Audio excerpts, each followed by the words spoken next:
this guy's a friend of ours. We know him from NAB, from all sorts of other great shows. I think he was at NAB East yesterday with his colleague, George.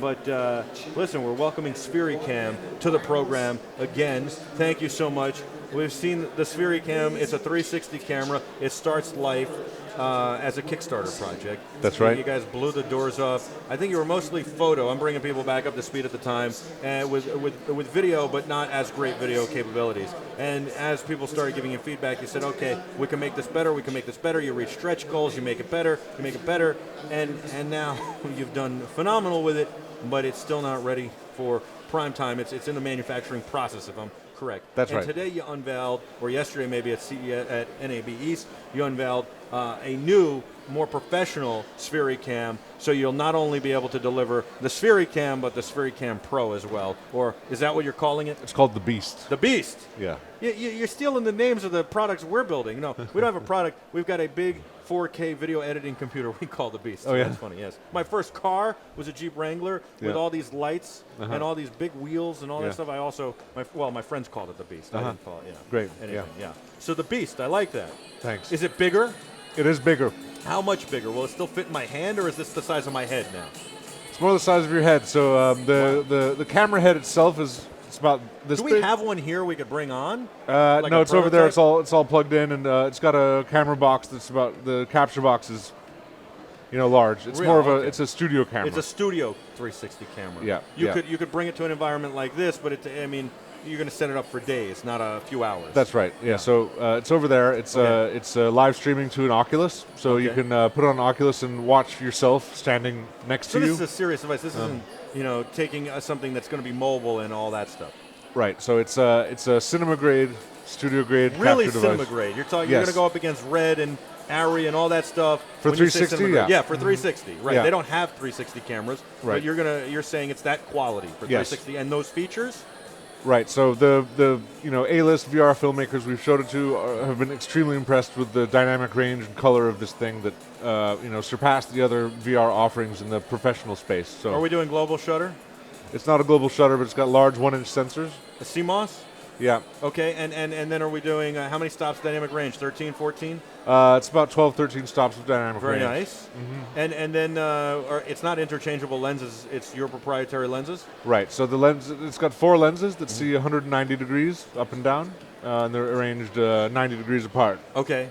Each they see 190 degrees. Yeah. Wow. And each sensor captures 4K 60, 10-bit uncompressed video. Wow. To the storage device. And so you capture that, and you're capturing it to the storage device. So that's part of the camera, or it's completely separate, and you bring that along? It's separate from the camera head itself, and it's connected via some large cables. And are they Thunderbolt or proprietary, or what? The cables are PCI Express. They're up to 20 feet long with wire, and up to 1,000 feet long using fiber. How much are we doing? How much are we doing for every minute of production? What's the storage like? Are we tearing through a terabyte a minute? Well, close actually. Yeah. Each sensor will capture 512 gigabytes in 10 minutes. In 10 minutes. Yeah. So let's see. Hold on. Let's see if we can do the math. That's times 4. That's 2,000. That's 2 terabytes in 10 minutes. That's right. And then if you divide that by 10. That's like 200 megabytes a minute. 200 gigabytes a minute, yeah. 200 gigabytes a minute, thank you. Yes, megabytes would be very small. Thank you. 200 gigabytes a minute, that's impressive. Yeah, it's it's completely uncompressed, so you have incredible freedom to do color grading in a way that isn't possible with other cameras like SLRs or other video cameras. Are we shooting it raw so that we can color grade it? Yeah. So it's flat and raw and all that stuff. Wow, very cool.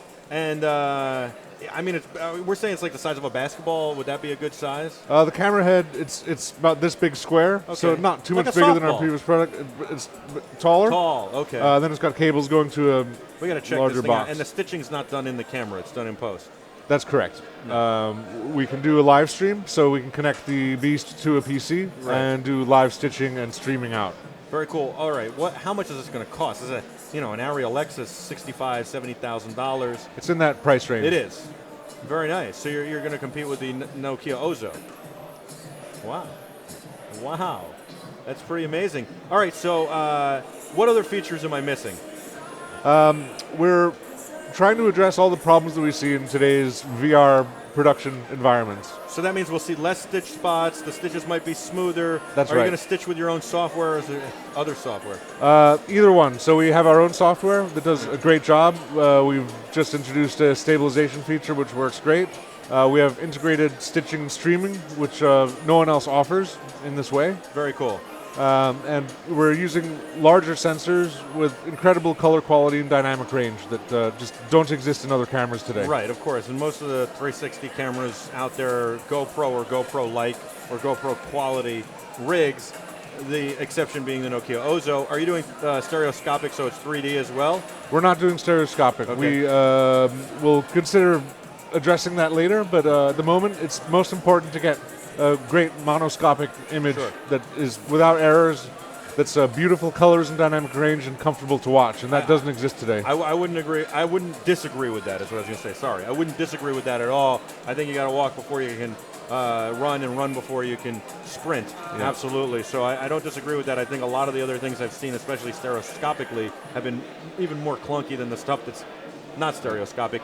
What about the paralinks and some of the other things that we see from these really fisheye wide-angle lenses? Also, having issue with having the lighting here be different than the lighting on this side and really causing issues.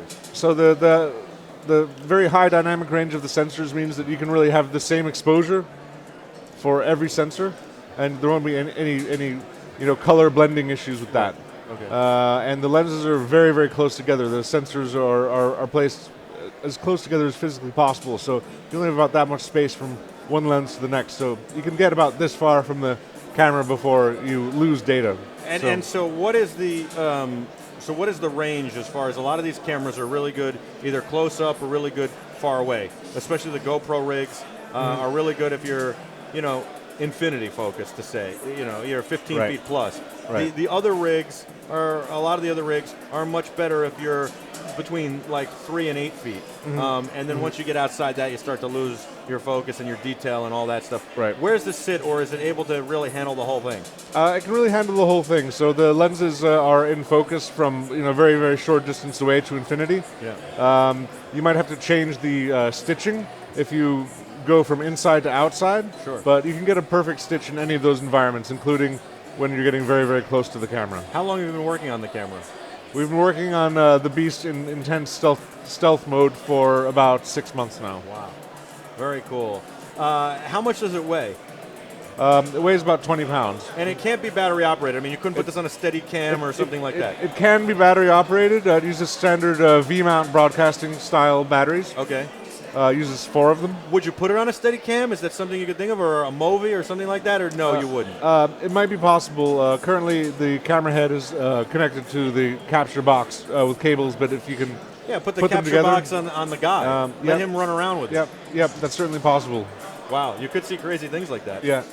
What about the Sphericam? How close are we to having the production models come out? We're dealing with the factory now, and we're getting closer. It's a few months away. Is it ever frustrating for you? I mean, you're a guy who had this vision, had this dream, put it together. You have all these people support you on Kickstarter, and you have to push back the date. You have to continue to push back the date. Not something you're happy about, obviously, but you have to get the product right. You've made a lot of improvements, and I think people feel it's worth the wait. A lot of people. I'm sure you have some unhappy people too.